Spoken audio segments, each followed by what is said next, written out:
आपके लिए बहुत कुछ बदल जाएगा अगर आपने अपने लाइफ में राइट चीजों को फोकस करना सीख लिया तो। हमें से बहुत सारे लोग आज तक परमेश्वर के विश्राम में नहीं आ पाए हैं। लोगों को लगता है 7वां दिन विश्राम का दिन था। परमेश्वर ने सारे दिन काम करके 7वें दिन को उसने आशीष दी। लेकिन इब्रानी की किताब में लिखा है, हम में से बहुत सारे लोगों के अंदर आज भी रेस्ट, पीस नहीं है। हमारे मन भटकते हैं। मैं जब बाइबल पढ़ता हूं तो मुझे एक बात को पढ़ के जितनी बार पढ़ता हूं उतनी बार मैं सोचता हूं 930 950 साल जिंदगी जीने वाले लोग आज 60 साल भी नहीं निकाल पा रहे। कभी आपने इस बारे में सोचा है कि आप कहां देख रहे हैं इन दिनों में, क्या सोच रहे हैं?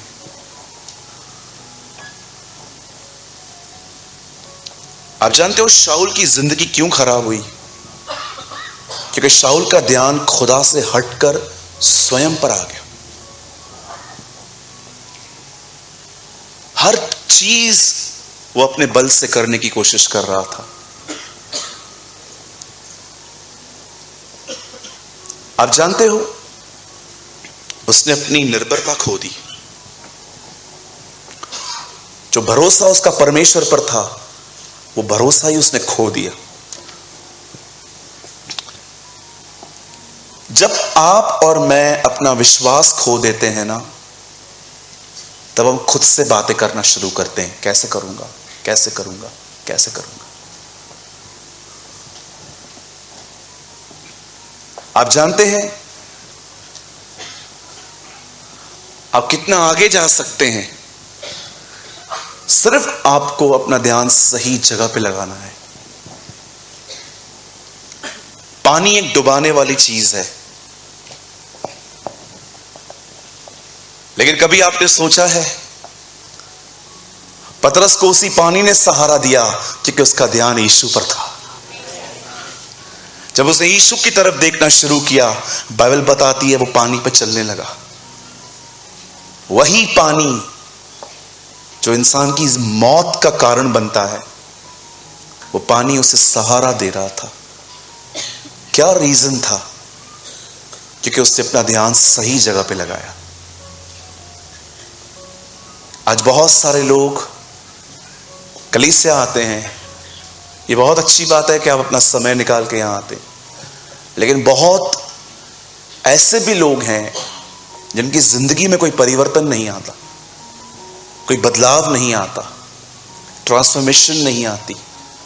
रीजन जानते क्या है? क्योंकि उनका बदन यहां है पर उनका मन कहीं और है।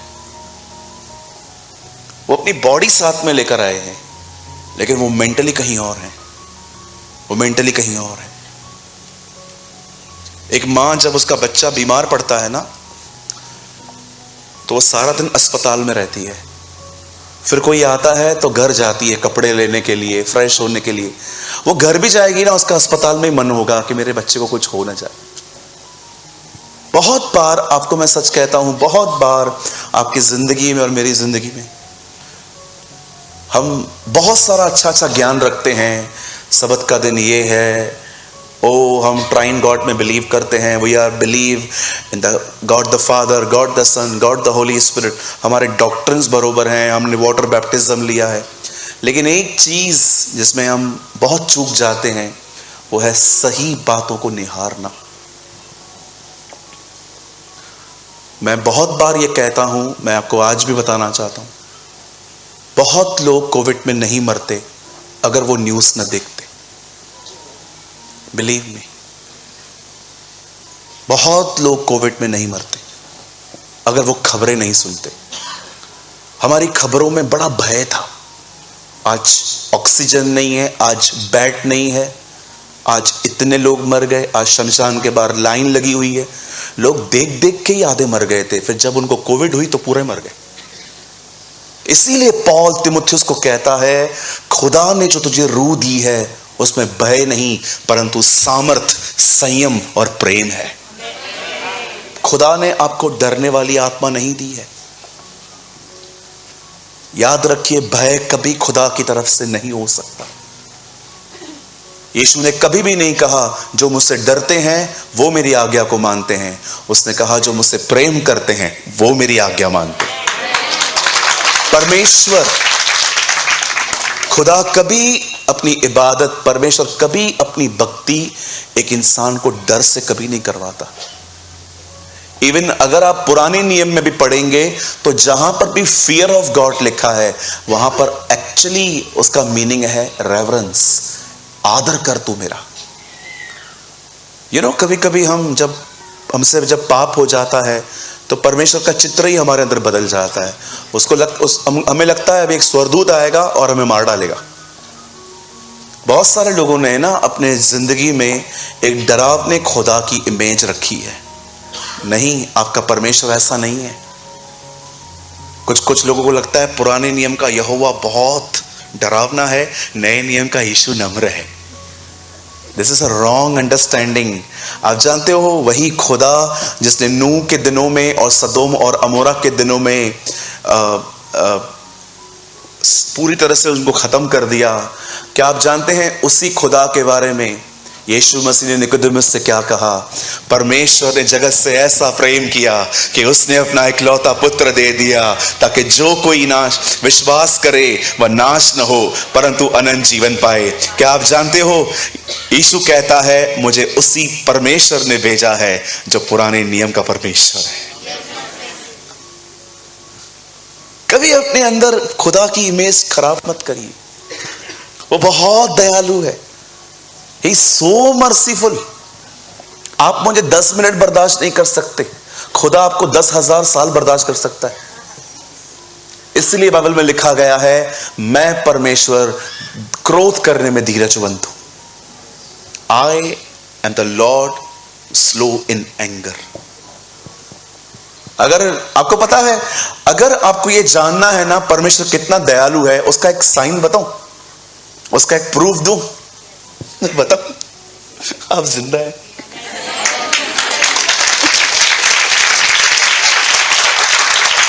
आप जिंदा हैं, ये प्रूफ है कि वो दयालु है। सोचो, परमेश्वर अपनी दया को आपसे अलग कर दे, अब कहे कि जैसा तेरा व्यवहार है, जैसा तू वैसा मैं।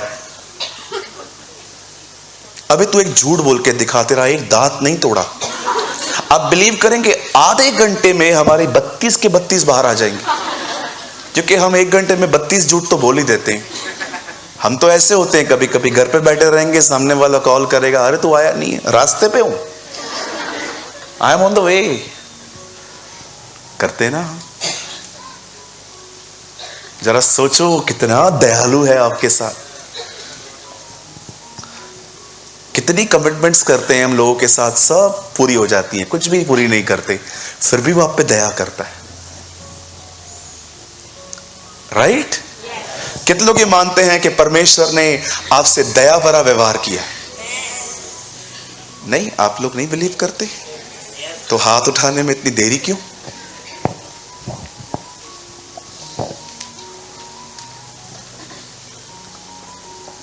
मेरे भाइयों, मेरी बहनों, अपना फोकस बदलिए, अपना दृष्टिकोण बदलिए, यीशु से सीखिए। जो लोग मर जाते थे वो उन्हें देखकर कहता था वो सोए हैं, ये उसका दृष्टिकोण था, क्योंकि वो फेथ की लैंग्वेज बात करता था। तुम्हें मरा हुआ दिख रहा है, मुझे पता है ये जिंदा होगा, इसीलिए मैं कहता हूं ये सोया है। हमारा दोस्त, हमारा मित्र लाजर सो गया है, मैं उसे जगाने जा रहा हूं। चेलों ने कहा ये क्या है?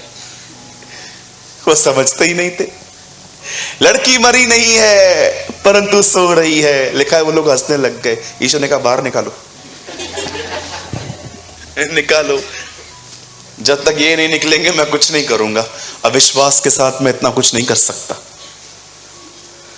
कहिए, अपने दाहिने हाथ को उठाएं, कहिए, प्रभु मेरा ध्यान लोगों से हटने में मदद कर और मेरा ध्यान सदैव तुझ पे रहे। Yes.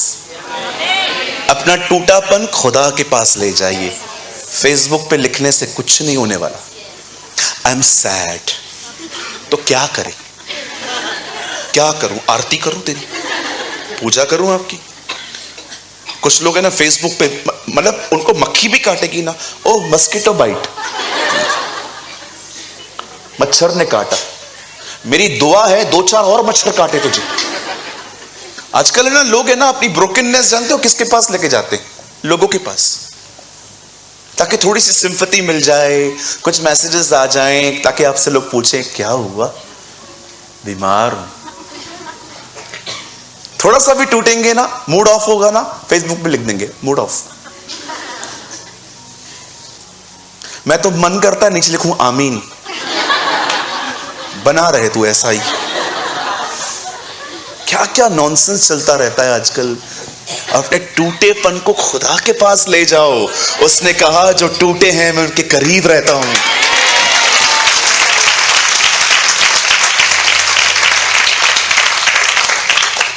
Instagram generation be a Joshua generation.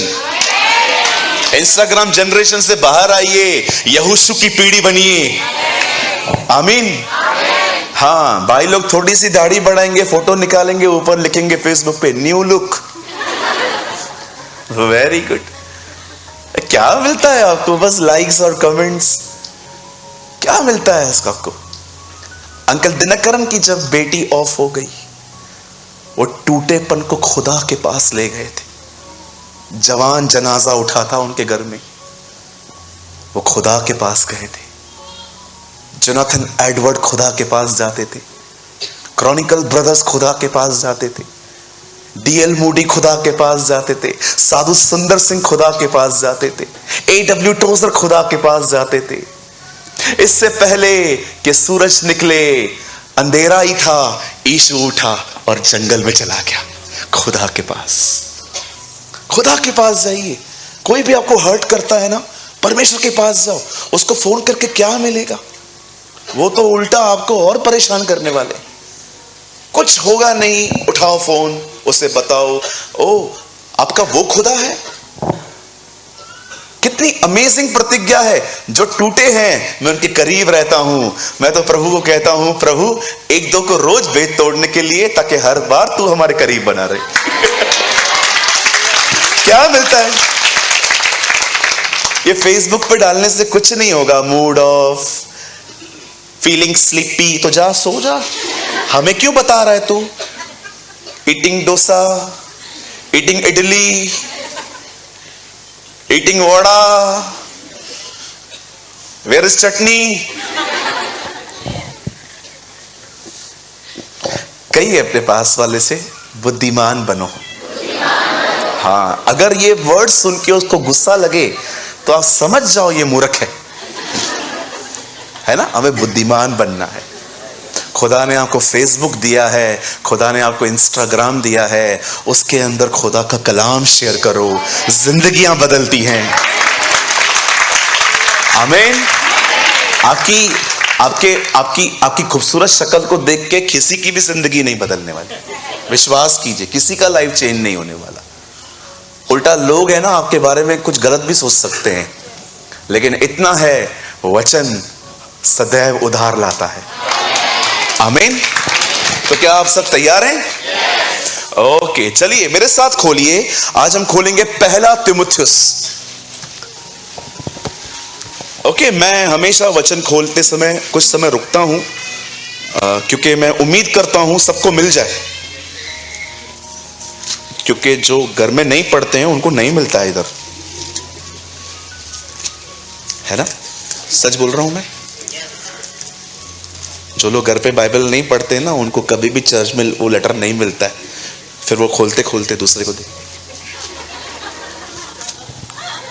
अरे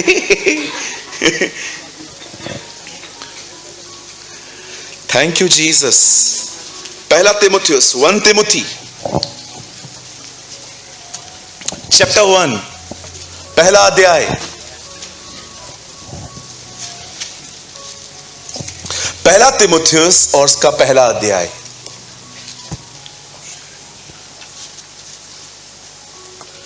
और आप कोट कर रहे हैं पहला अध्याय, और मैं चाहता हूं भैया आप लगाइए 1:12। मैं अपने प्रभु यीशु मसीह का, जिसने मुझे सामर्थ दी है, धन्यवाद करता हूं कि उसने मुझे विश्वास योग्य समझकर अपनी सेवा के लिए ठहराया। आमीन। आइए, मैं चाहता हूं आप सब सामने देखें, आप सुनिए।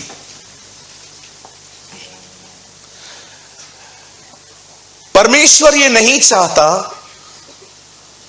कि आप सिर्फ ये विश्वास करें कि वो है। इब्रानियों में लिखा है, जो कोई परमेश्वर के पास आता है उसे सबसे पहले यह विश्वास होना चाहिए कि वो है। लेकिन मैं आपको बताना चाहता हूं, यह सिर्फ परमेश्वर की मर्जी नहीं है कि आप सिर्फ विश्वास करें कि वो है। वो चाहता है आप एक कदम फेथ में और आगे आएं और आप ये विश्वास करना सीखें कि परमेश्वर है और वो अपनी सारी प्रतिज्ञाओं को पूरी करता है। कभी कभी हम में से बहुत सारे लोगों में फेथ नहीं होता, और फेथ ना होने के कारण हम रिलीजियस वर्ड्स में अपने अनफेथ को कवर करते हैं, प्रभु की इच्छा पूरी हो। दरअसल प्रॉब्लम ये नहीं है, प्रॉब्लम है हमें फेथ नहीं है। सो मेनी टाइम्स हम में से बहुत सारे लोग जब फेथ नहीं होता ना, तो जानते हो अंत में क्या कहते हैं? प्रभु की मर्जी पूरी हो। कभी कभी आपको नहीं लगता, यह तो उत्तम बात है कि प्रभु की मर्जी पूरी हो, पर कभी कभी आपको नहीं लगता एक्चुअली आपके पास फेथ नहीं है और आप जस्ट इन आत्मिक शब्दों से अपने अनफेथ को कवर कर रहे हो। रिसेंटली मैं कुछ फेस कर रहा था, मैंने परमेश्वर से कहा, प्रभु आपकी मर्जी पूरी हो। मुझे एक बात बताइए, अगर आपका परिवार खुदा को नहीं जानता और वो कठोर बन के बैठा है, क्या आप ये प्रार्थना करोगे, प्रभु आपकी मर्जी पूरी हो? बाइबल बताती है यीशु मसीह सिर्फ मसीहों के लिए नहीं, बाइबल बताती है वो संसार के हर व्यक्ति के लिए मरा है। तो फिर आप ये कैसे कह सकते हो कि यदि तेरी इच्छा हो तो मेरा परिवार आए? आपको नहीं लगता कि एक्चुअली आप अपने अविश्वास को कवर कर रहे हो? सो मेनी टाइम्स हमारे अंदर फेथ नहीं होता, और जब फेथ नहीं होता तो हम कहते हैं प्रभु की मर्जी पूरी हो। मुझे लगता है कि परमेश्वर कुछ लोगों को है ना आज अर्ज कर रहा है कि बी ऑनेस्ट। मुझे बहुत पसंद है ये दुआ जो उस व्यक्ति ने की थी, प्रभु मैं विश्वास करता हूं पर तू मेरे अविश्वास का भी तो उपाय कर। मैं जानता हूं कि तू खुदा है, लेकिन मैं भरोसा नहीं कर पा रहा हूं कि तू ये कर सकता है। क्या आप भी तो ऐसे नहीं है कि आप अपने अनफेथ को इन स्पिरिचुअल वर्ड्स में कवर कर रहे हो कि कई बार आपको फेथ नहीं होता और आप कहते हो प्रभु की मर्जी पूरी हो? नो सर, बिल्कुल खुदा की मर्जी पूरी होनी चाहिए, लेकिन यह वर्ड यहां फिट नहीं बैठता। परमेश्वर नहीं चाहता कि आप सिर्फ और सिर्फ यह विश्वास करें कि वो है। वो चाहता है कि आप ये विश्वास करें कि वो अपने किए गए हर वादे को अपने लोगों के लिए पूरा करता है। फेथ हमेशा रेस्ट ले आता है, जिसमें रेस्ट नहीं है उस पर फेथ नहीं है। बाइबल बताती है उसके विश्वास करने वाले लोग उसके विश्राम में प्रवेश करते हैं। आज मैं आपसे पूछना चाहता हूं, कहीं आप भी तो ऐसे नहीं है कि आप अपने अनफेथ को इन शब्दों में ढांक रहे हो? ओ प्रभु की इच्छा पूरी हो। नो, ये वर्ड्स यहां ठीक नहीं है। आपको अपना फेथ और अपने कन्फेशंस बदलने की नीड है। आप जानते हो परमेश्वर प्रतिज्ञाओं का परमेश्वर है। God is a God of promises. कितने लोगों ने यह देखा? पहले मैं इंग्लिश में बोलता हूं। फिर उसके बाद मैं हिंदी में ट्रांसलेट करता हूं।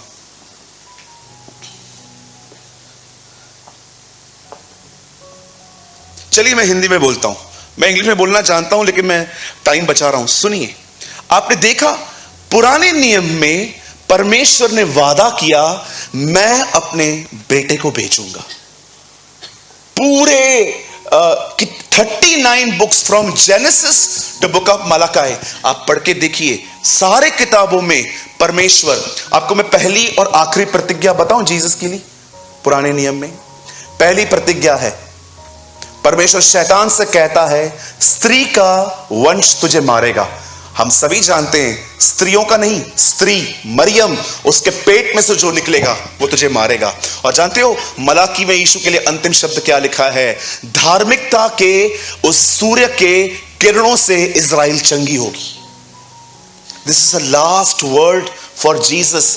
अब जानते हैं पूरे पुराने नियम में परमेश्वर वादा करता रहा कि वो अपने बेटे को भेजेगा। लेकिन आपने देखा जब यहोवा परमेश्वर हर बार इजराइल से जब बात करते थे, जब वो चले गए ऊपर, उसके बाद उन्होंने बेटा भेजा। ट्रिनिटी का पहला व्यक्ति ऊपर चला गया, अब दूसरा आया है। और जब यीशु मसीह आए तो यीशु मसीह हर जगह पे ये कहते थे, सुनो मैं जाऊंगा और पवित्र आत्मा भेजूंगा।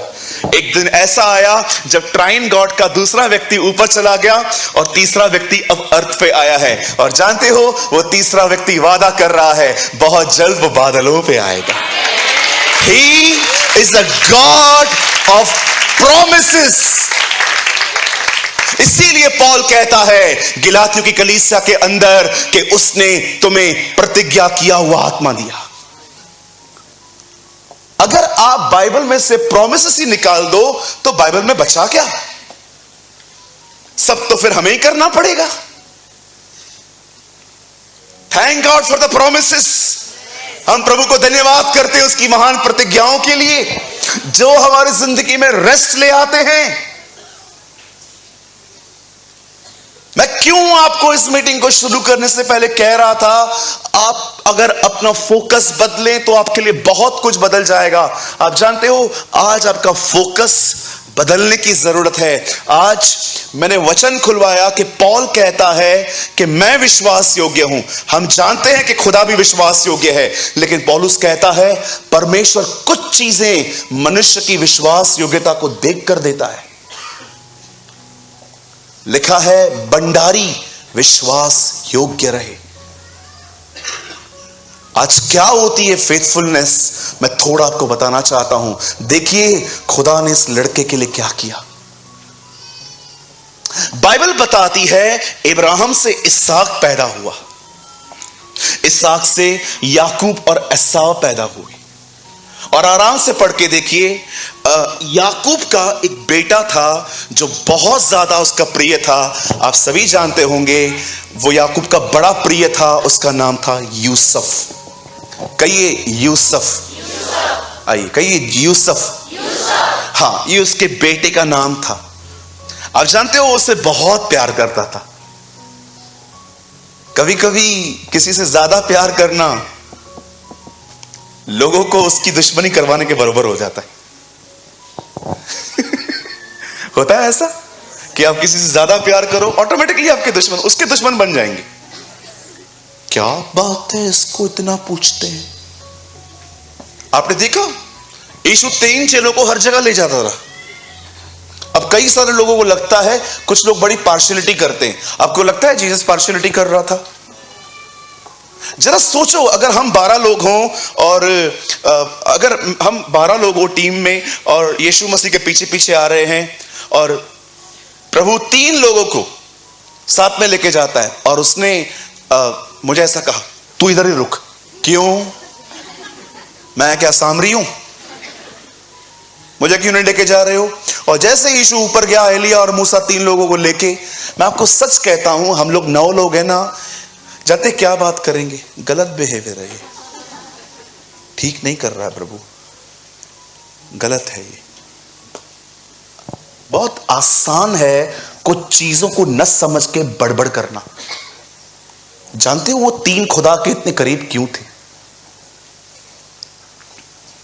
यहां देखिए, अगर ये क्वालिटी आप में आ जाए ना, मैं आपको सच कहता हूं, आने वाले दिनों में you are a leader, lead करने वाले बन जाएंगे। जानते हो उनमें एक क्वालिटी थी,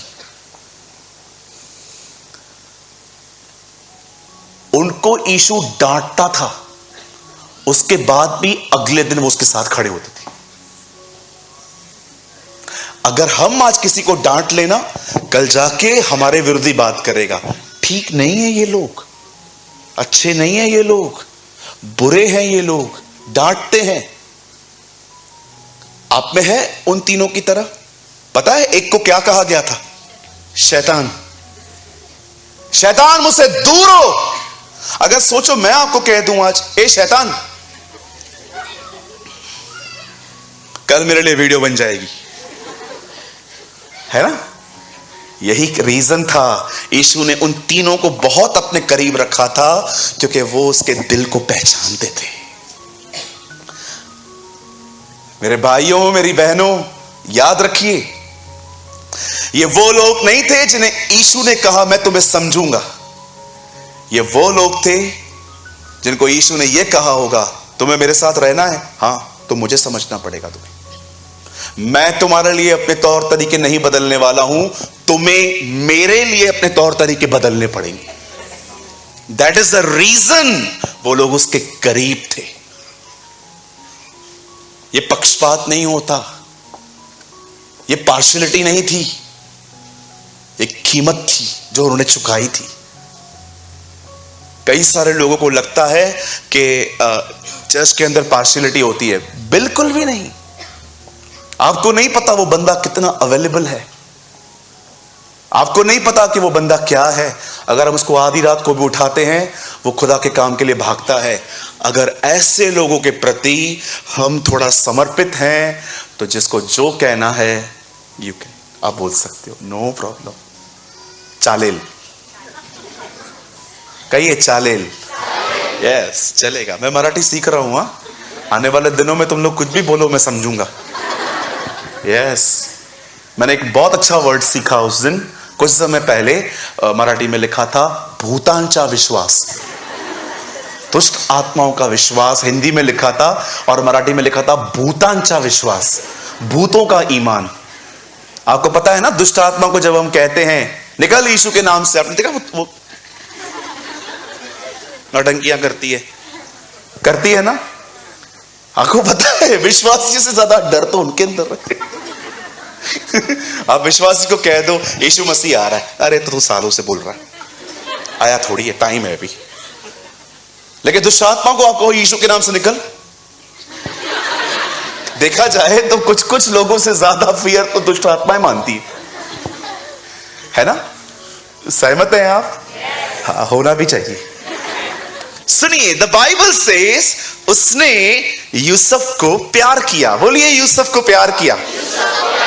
हाँ, अब पता है यूसुफ को अधिक प्यार करने के कारण यूसुफ के दुश्मन भी अधिक थे। उसके 11 भाई हमेशा बात करते थे उसके बारे में, ये गलत है, पप्पा इसको हमेशा लेके घुमाता है, हमको जाता नहीं है। कल भी बास्केट 91-31 में इसको लेके गया था, आइसक्रीम भी यही खाता है, पिज्जा भी इसको ही दिलवाता है, गलत है ये सब। बड़ी बड़ी, मतलब ये आज की मॉडर्न बात बता रहा हूँ। हमेशा इसको ही लेके जाता है, कल भी मरीन ड्राइव लेके गया इसको।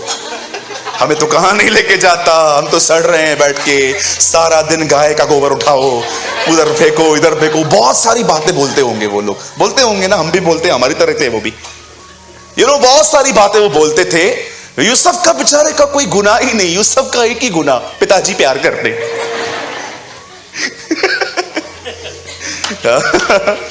ये आजकल बहुत है, अपनी दूसरों की भलाइयों को बुराई से देखना होता है ना। मैं किसी के साथ भला काम कर रहा हूं, लेकिन सब उसे बुराई से देख रहे हैं। बाइबल बताती है, आपने देखा जब उस व्यक्ति ने कहा मैं हर एक को एक एक दिनार दूंगा, तो जो सुबह आए थे ना वो ज्यादा एक्सपेक्ट कर रहे थे कि हम सुबह से काम कर रहे हैं, लेकिन जब मालिक ने पगार बांटना चालू की, हर एक को एक एक दिया, तो वो कहते हैं हम तो सुबह से काम कर रहे हैं, हमें भी 1 दिनार, ये तो अभी आए हैं इनको भी 1 दिनार। तब मालिक कहता है अगर मैं भला करता हूं तो बुरी नजर से क्यों देख रहा है? आप जानते हो खुदा हर एक को सेम रिवॉर्ड देता है। Same reward. दाऊद जब लड़ता था और लूट लेके आता था, जो लोग उसके साथ लड़ते थे वो उनको भी देता था, जो हथियारों को संभालते थे दाऊद उन्हें भी देता था। ये हमारा परमेश्वर है। बिलीव मी, इस पुलपिट से जो मैं प्रचार कर रहा हूं ना, जो रिवॉर्ड मेरे लिए है, बिलीव मी, जिसने दरिया बिछाई है उसके लिए भी सेम रिवॉर्ड है। यस, शायद आपको आज नहीं समझ में आ रहा था। मेरे कलीसिया में एक भाई है, उसने कहा कलीसिया की धूल अगर मुझे साफ करने के लिए मिले तो मुझे ऐसा लगेगा ये धूल नहीं, ये सोने का चूरन है। एक भाई का एक एटीट्यूड मैंने सुना। हमारी जो ओल्ड चर्च है ना, थिएटर के पास में एक भाई हैं, वो झाड़ू मार रहे थे, तो मैंने उनको बोला ब्रदर आप छोड़ दो, आप बड़े हो। बोलता है तेरे को पता नहीं है मैं सोना इकट्ठा कर रहा हूं। मैंने कहा कितना अमेजिंग एटीट्यूड है इसका, परमेश्वर की सेवकाई को कितना साफ दिल से करता है ये आदमी।